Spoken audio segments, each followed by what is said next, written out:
Well, hi. My name is May, and this is my God of War reaction video. I know you guys have been very patient waiting for me to do this, but I wanted to do it exactly 1 week until Ragnarök. I am so pumped. It's all I've been thinking about lately. I watched Raising Kratos, I learned about all the Valkyrie stuff, so I am up to date and I'm very excited. I know that this is not the best way to get the information. Obviously, playing the games is the best way. However, I don't have the time to do so before Ragnarök, so I thought, let's find a video that's kind of going to give me a good summary of everything.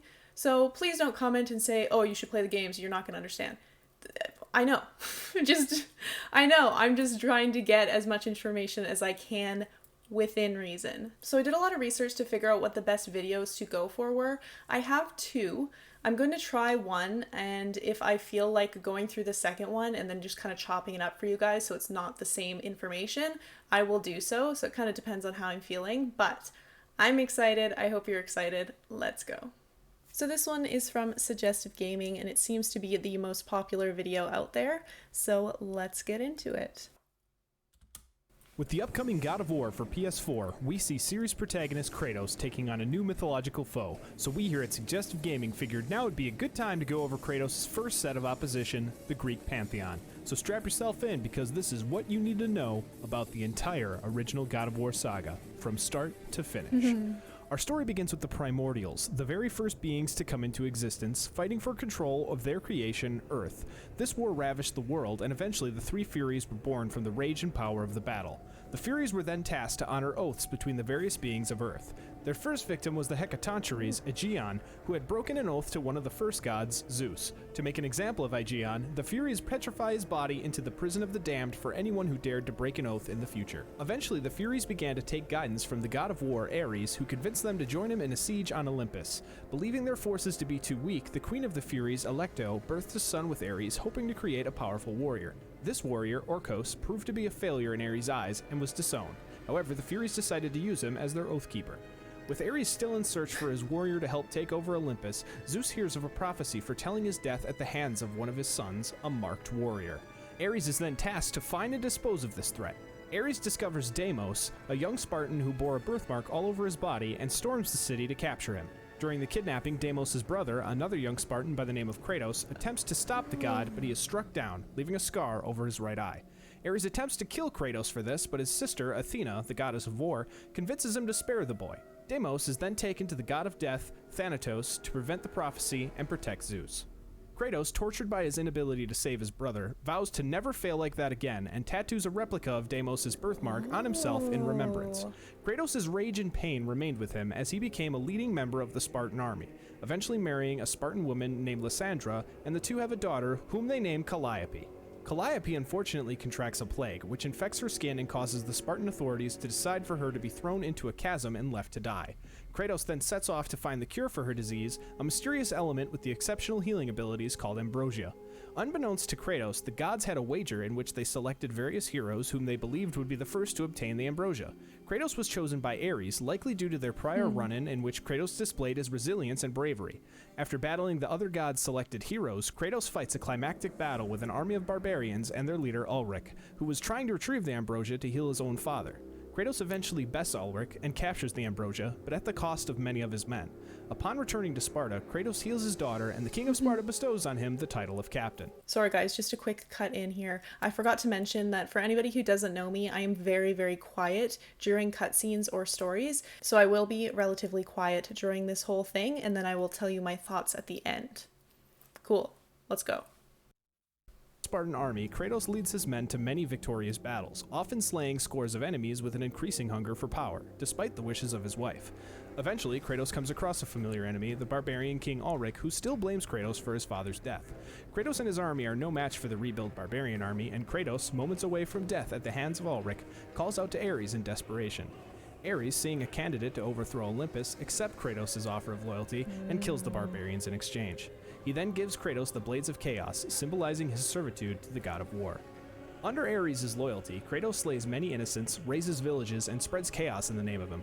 Under Ares' influence, Kratos slowly loses his humanity with every battle fought for the god.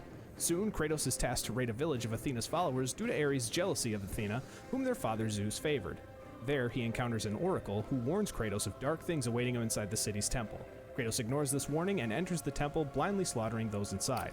However, afterwards, Kratos comes to realize that those inside the temple were none other than his beloved wife Lysandra and daughter Calliope. Okay. Ares reveals that he had transported them there secretly in order to sever Kratos' human ties and create the perfect warrior. Kratos leaves the bodies of his family inside the temple to burn, and as he exits, the oracle curses him, binding the ashes of his wife and child to Kratos' skin, forcing him to wear another reminder of his failures and turning him into the ghost of Sparta. Kratos then renounces his allegiance to Ares and breaks his oath, causing the Furies to hunt him down and torture him with endless illusions. Kratos then finds himself trapped in an illusion of his former home in Sparta. Orcos appears before him and helps him break the illusion using Lysandra's necklace and ring. Orcos then convinces Kratos to seek out Aletheia, the oracle at Delphi. He finds the oracle captured, but is unable to prevent her from being mortally wounded. Before her death, she informs Kratos that the only way he can be free of his oath to Ares would be to slay the oath's enforcers, the three Furies. Kratos returns to Orcos, who informs him of Ares' true intentions all along to use him to overthrow Zeus. With this knowledge, Kratos travels to Delos to slay the Furies. Upon his arrival, however, he is ambushed and captured by them, and they proceed to torture him in the prison of the damned.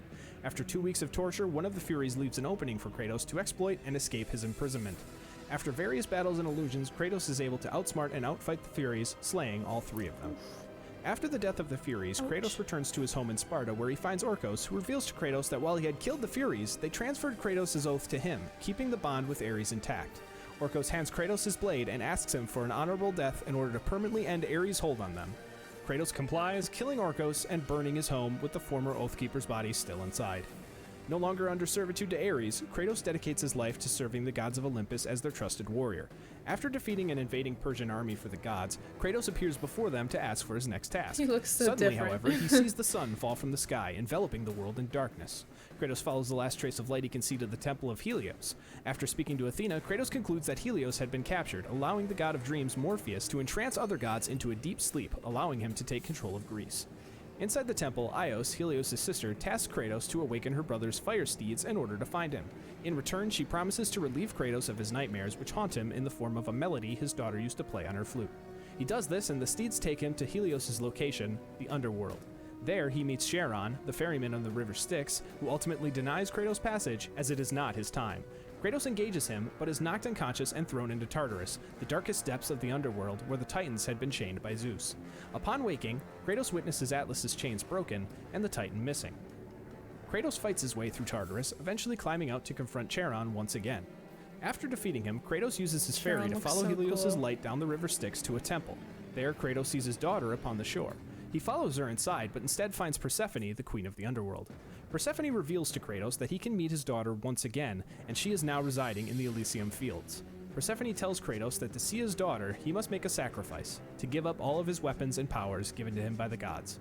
Kratos does this, transferring his powers into the Forsaken Tree, and regains his humanity.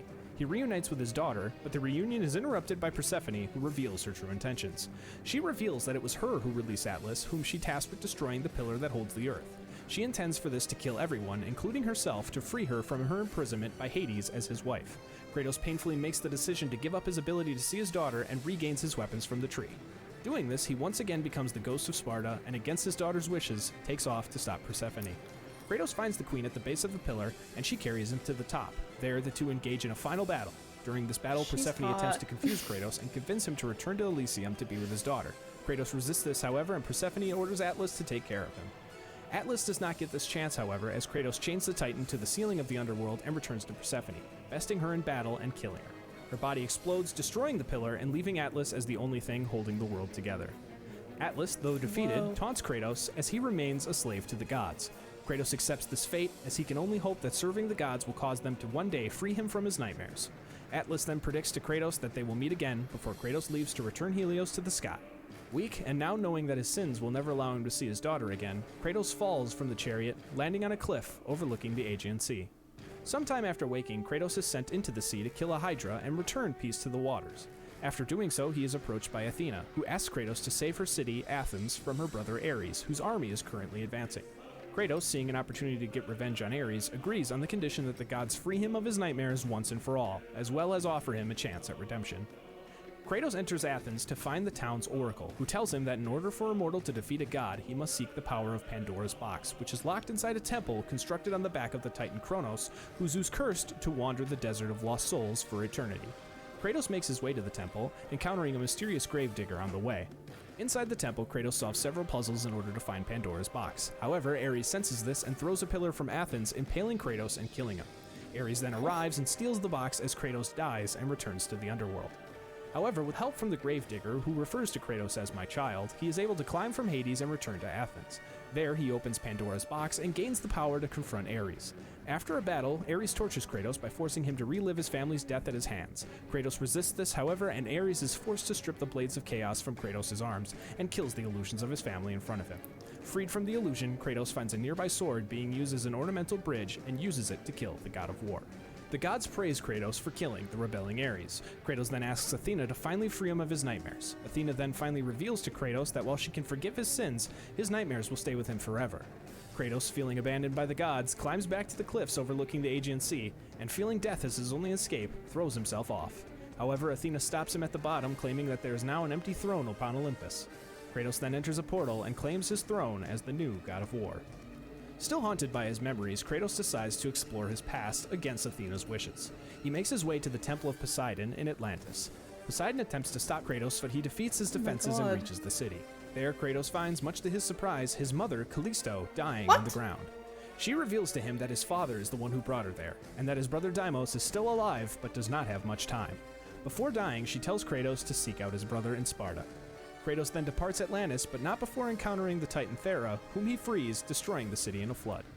Kratos returns to Sparta, but on his way encounters and kills Thanatos' daughter, Erinyes. Upon his arrival to the city, he is praised by its inhabitants, led by a young Spartan who gives Kratos his arms from when he was the commander of the Spartan army.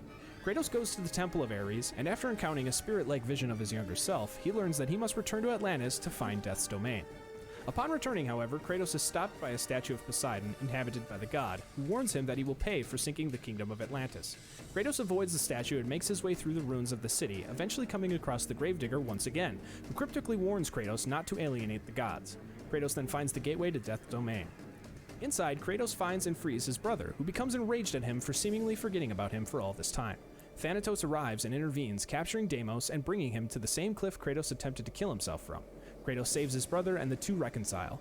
Kratos gives Deimos his arms, and the two fight Thanatos together. During the battle, Thanatos kills Deimos, and Kratos avenges his brother by finally killing the god of death. A broken Kratos then carries his brother up the mountain, where the gravedigger has prepared a grave for him. Kratos ponders what he has become, and the gravedigger answers, Death, the destroyer of worlds. Athena appears before him and attempts to elevate him to a full god. Kratos stops her, however, and returns to Olympus, claiming that the gods will pay for what they have done to Kratos and his family. As he leaves, Athena mythically refers to him as brother. The gravedigger then buries Callisto next to Deimos and proclaims upon a third grave that now only one remains, as Kratos returns to his throne and plans his next move against the gods, leading his Spartan army to conquer Greece. After launching this attack, Athena pleads with Kratos to stop. He claims to owe her nothing and turns his back on her to assist his army in the town of Rhodes. There, he spots an eagle, whom he believes to be Athena in disguise, whom robs him of his godly abilities, and instead infuses them into the Colossus of Rhodes, who comes to life and tries to kill Kratos.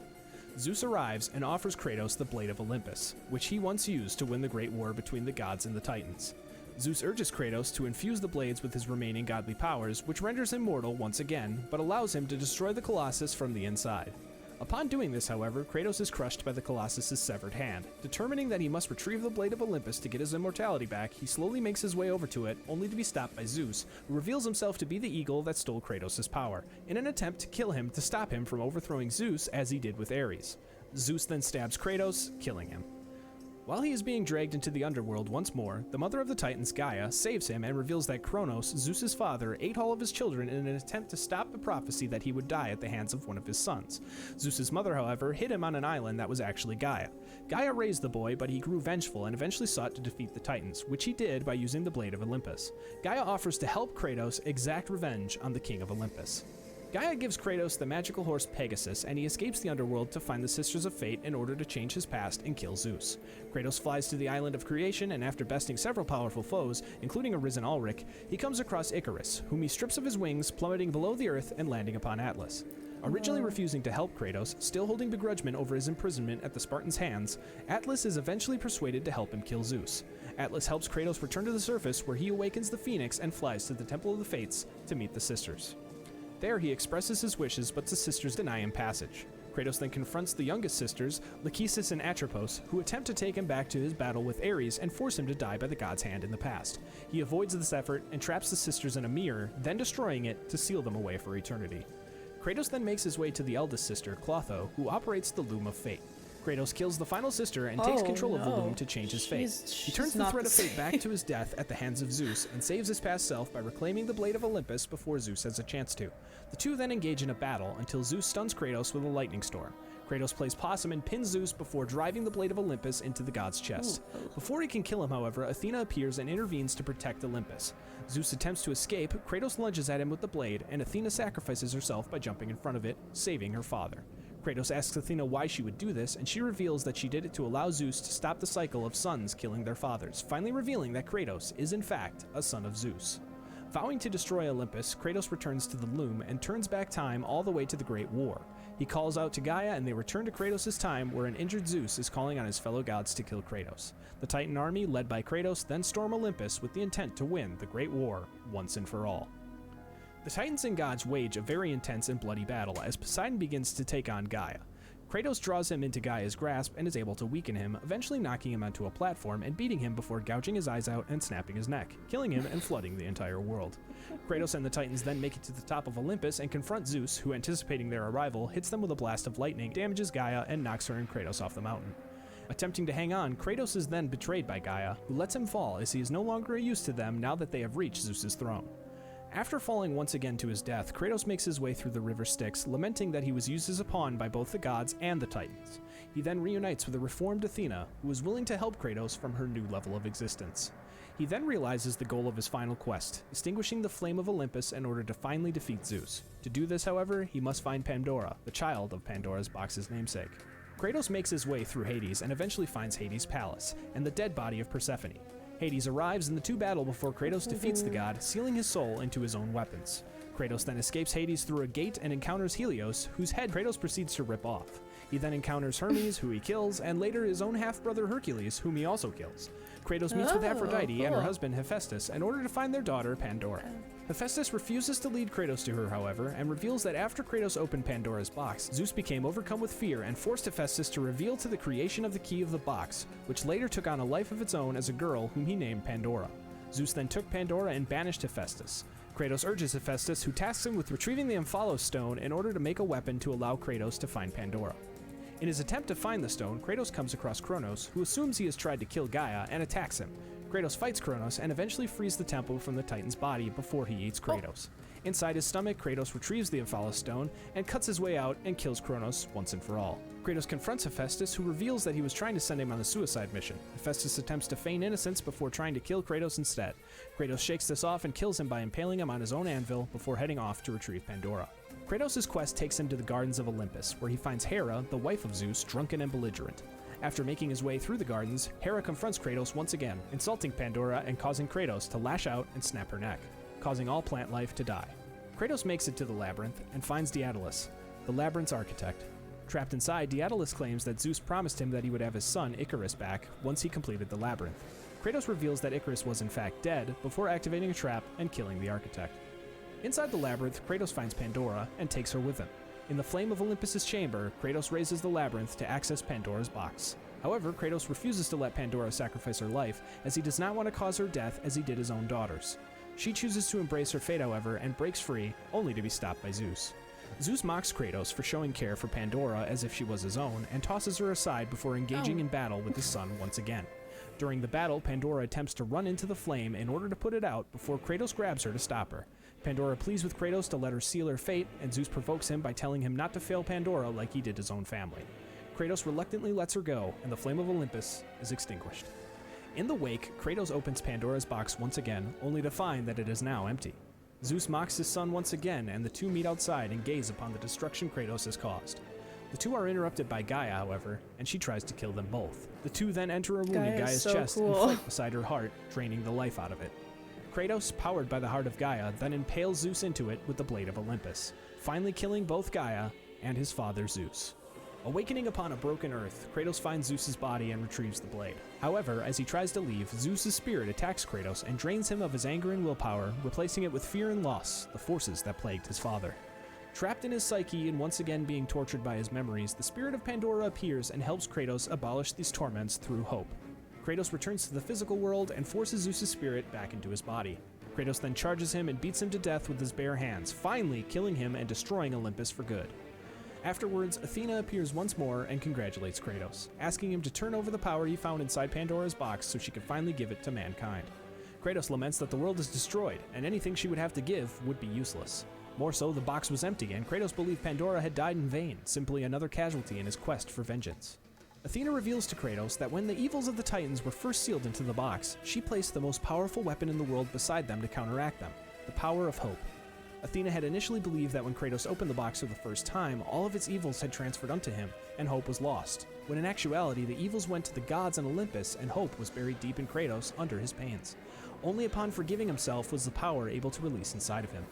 Kratos, realizing he has nothing left to live for, impales himself with the blade of Olympus, freeing the power of hope into the mortal world. Athena is angered by this and tells Kratos that she is disappointed, to which he responds with a final laugh before she removes the blade, leaving him to die. Sometime later, we see the mural where Kratos' body once was, now abandoned, with nothing but a trail of blood leading to the great sea that now enveloped the world. Hey everybody, thank you so much for watching. Oh my god. I just need a couple minutes to just think for 2 seconds. That was so much information. That was ridiculous. Holy crap. Whew. This was so epic. That is the only word I can think of, is epic. I know people had told me that there was like a lot of really large fights and enemies, and I could not have expected it to be the spectacle that it was. That was insane. Now I really want to play them, actually. That completely changed my mind about my hesitation with playing the games. Holy smokes. There's so much to unpack here. So finding out about Kratos and his tattoo origins and his brother, I had no idea about any of that, obviously, because it's not talked about in the 2018 version at all. I did know about the ashes of his family. Someone had let me know about that, but yeah, that's crazy. I don't even know what else to say. I mean, obviously, when Kratos talks about hating gods, man, did they fuck him over. They absolutely... And he kept going back. He kept giving them, not giving them a chance, but he was so focused on vengeance that he was just willing to make whatever deal with whatever god to get revenge on another god, and he got screwed over every time and time and again. It's interesting to know about Athena because I didn't know if she was like a positive character or a negative character. When he sees her in the 2018 game, he's obviously not very nice to her, and just kind of tells her to fuck off, I guess. Obviously it's all in his head, but so it's interesting to know that she is like his sister, which makes sense. I just didn't think about it. And that she's actually kind of she didn't really fuck him over, at least not as bad as the other gods that she has kind of helped throughout this. So that was so awesome. I didn't even have time to get emotional really, but I wanted to. Like him with his family was so heartbreaking, but then everything was so fast that I just didn't have time to kind of properly digest it and get emotional, because I could feel it coming if I had waited. Same with his brother.